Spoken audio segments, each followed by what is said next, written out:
Good morning students. हमारा 12th में पहला चैप्टर चल रहा है फंक्शन एंड रिलेशन। फलनों का संयोजन के बारे में हम पहले डेफिनेशन और उसके फंडामेंटल्स बता चुके हैं। आज हम फलनों के संयोजन पर कुछ एक्सरसाइज या क्वेश्चंस करने जा रहे हैं। बच्चे इससे थोड़ा प्रैक्टिस करें और इसी को देख करके आगे कुछ एक्सरसाइज के क्वेश्चंस और करने की कोशिश करें।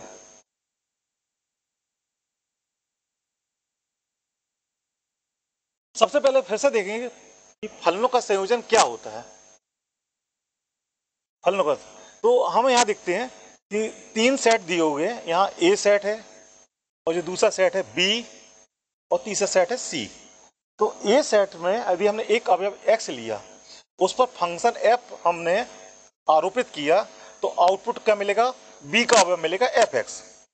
और एफ एक्स पर हमने एक अलग फंक्शन जी आउटपुट किया, तो हमको आउटपुट में क्या मिलेगा? जी एफ एक्स। तो यह जी एफ एक्स किसका अवयव है? सी का। यदि हम ए पर ए के अवयव एक्स पर जीओ एफ फंक्शन को हम आरोपित करते हैं, तो हमको डायरेक्ट जी एफ एक्स मिलेगा। तो यह जो फंक्शन का क्या कहलाएगा? जीओ एफ फंक्शन का संयोजन कहलाएगा। तो फंक्शन का संयोजन की कैलकुलेशन कैसे करना है ये आप लोगों को दिखाता हूं।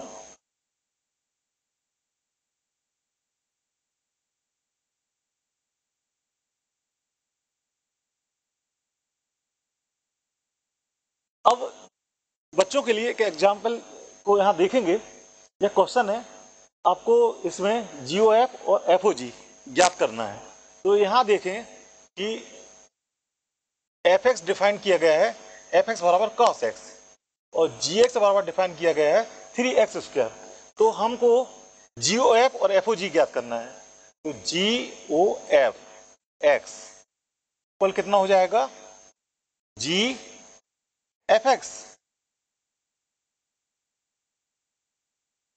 और एफ एक्स किसके बराबर दिया हुआ है? कॉस एक्स के। तो यहाँ जी एफ एक्स बराबर रख देंगे कॉस एक्स। और जी एक्स बराबर क्या डिफाइन किया गया? 3x²। तो यहाँ आ जाएगा 3 और x के स्थान पर लिखा हुआ है cos x, यहाँ हो जाएगा cos स्क्वायर x। तो यहाँ पर जी ओ एफ एक्स का मान आ जाएगा 3 cos स्क्वायर x। अब हम देखते हैं एफ ओ जी एक्स, इसको ज्ञात करते हैं। यह बाय डेफिनेशन क्या हो जाएगा? F G x. F G x क्या डिफाइन किया गया है? यहाँ देखो बच्चों, जी एक्स क्या डिफाइन किया गया? 3x²। अब हम देखते हैं कि एफ एक्स क्या डिफाइन किया गया है? cos x। यहां आ जाएगा cos और x के स्थान पर 3x² है, तो यहां आ जाएगा 3x²। तो यह cos 3x² है। और हमको यहां स्पष्ट दिख रहा है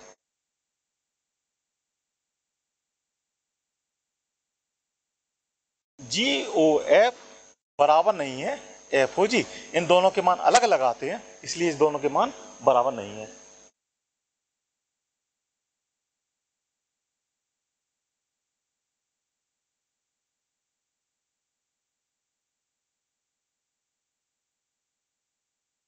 अब हम अगला क्वेश्चन है, इसमें हमको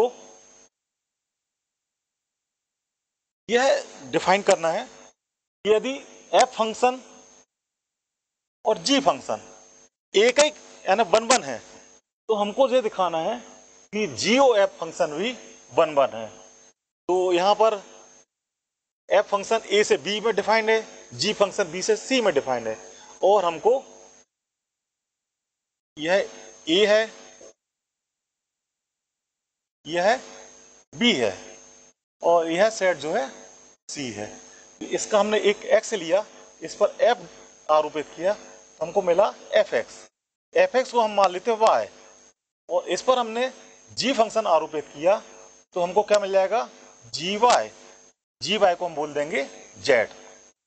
तो सबसे पहले हम देखते हैं कि हम सी का अवयव लेके चलते हैं।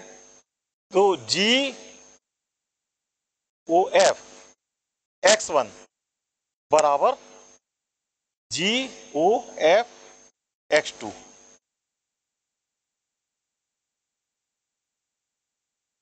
ठीक है। अब हम सॉरी, इसको थोड़ा सा ठीक कर लो।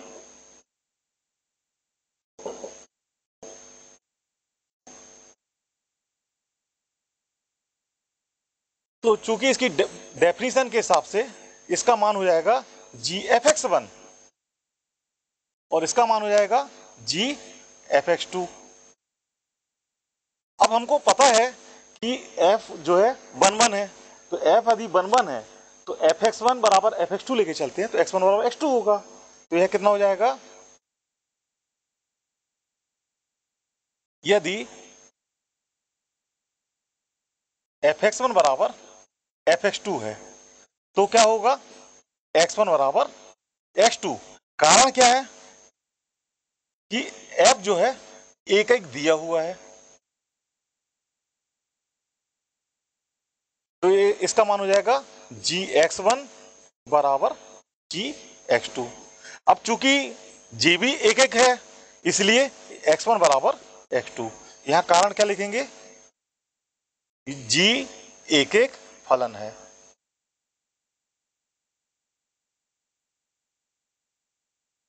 तो हम ये देखते हैं कि जी एफ एक्स वन बराबर जी एफ एक्स टू लेके चलते हैं और दिखा देते हैं एक्स वन बराबर एक्स टू।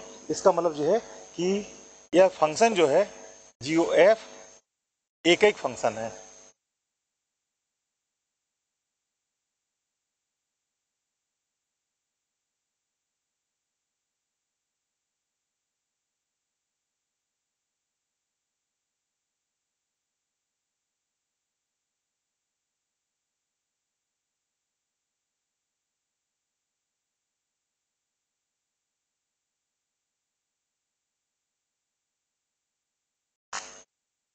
अब हम अगला क्वेश्चन देखते हैं। इसमें एफ और जी फंक्शन आच्छादक यानी आंटू दिया हुआ है और हमको दिखाना है कि कंपोजिट फंक्शन जी ओ एफ भी आच्छादक है। तो उसके लिए हम क्या करेंगे, इसका सॉल्यूशन है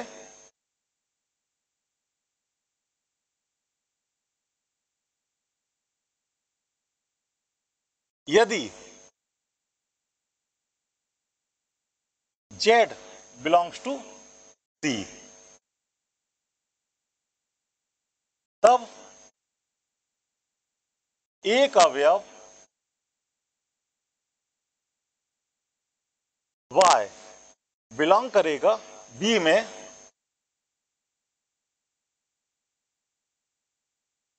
इस प्रकार है कि जी वाई बराबर z। कारण क्या है इसका कि चूंकि जी फलन जो है आच्छादक है।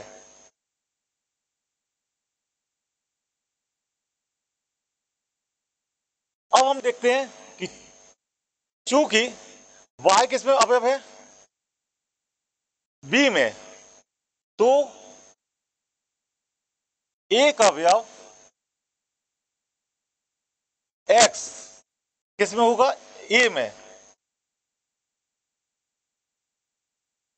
इस प्रकार है कि x belongs to F X बराबर y। तो हम ये देखते हैं कि हैंस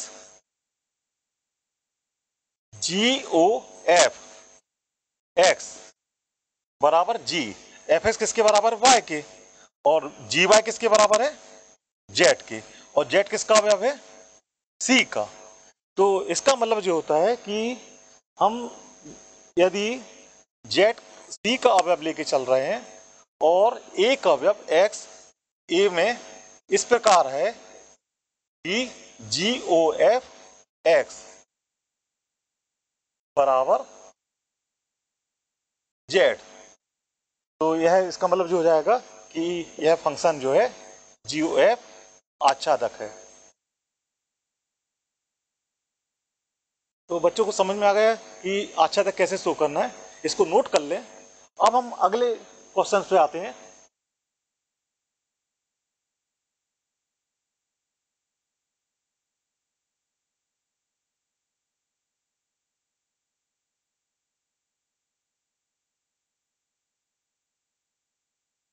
अब हम व्युत्क्रमणीय फलन के बारे में देखेंगे। तो यहाँ बच्चे देखें कि हमने यहाँ एक चित्र दिया है कि यहाँ पर एक दो समुच्चय दी है, एक समुच्चय ए है और ये दूसरा समुच्चय बी है। तो समुच्चय ए का एक अवयव लेके चल रहा है एक्स, इस पर हमने फलन एफ आरोपित किया तो हमको क्या मिला एफ एक्स, और एफ एक्स पर एफ एक्स को यदि हम मान लेते हैं वाई, और वाई पर हमने एफ इनवर्स आरोपित किया तो हमको क्या मिलेगा एक्स। तो यहां देखते हैं एफ एक्स बराबर वाई, तो एफ इनवर्स वाई बराबर कितना एक्स। तो आपको दिख रहा है कि ये एक रिवर्स में चलता है, यानी एफ फलन जो है ए से बी के बीच में कार्य करता है और इनवर्स फंक्शन बी से ए में काम करता है। यानी कि यहाँ देखो जरा बच्चों कि एफ फलन जो है इसका डोमेन क्या है ए और रेंज फंक्शन क्या है बी, और एफ इनवर्स फंक्शन जो है किससे बीच में काम करेगा, बी से ए के बीच में, रिवर्स में काम करता है। तो दोनों में अंतर समझ गए।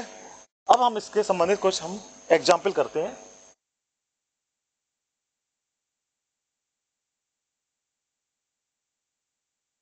अब हमको एक क्वेश्चन दिया हुआ है, तो आपको इसका प्रतिलोम फलन ज्ञात करना है। तो प्रतिलोम फलन के लिए हमको यहां दिया है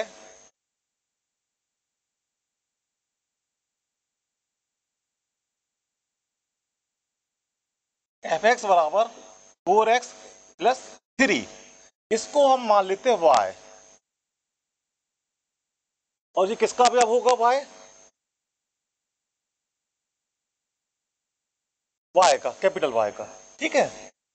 इसलिए क्योंकि फंक्शन एफ किसके बीच में डिफाइन किया है, n से y के बीच में। तो हम सॉल्व करते हैं 4x प्लस 3 इक्वल y, तो x इक्वल टू कितना हो जाएगा, y माइनस 3 अपॉन 4।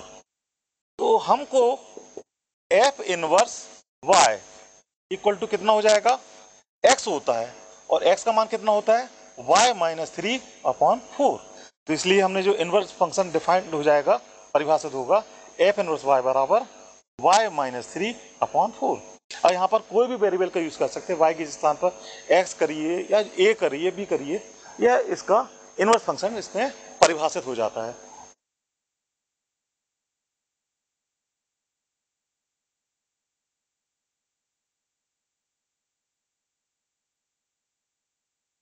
ये बच्चों एक्सरसाइज है प्रश्नावली 1.3, इसको सभी बच्चों को सॉल्व करके हमको ग्रुप में चेक कराएंगे। ओके।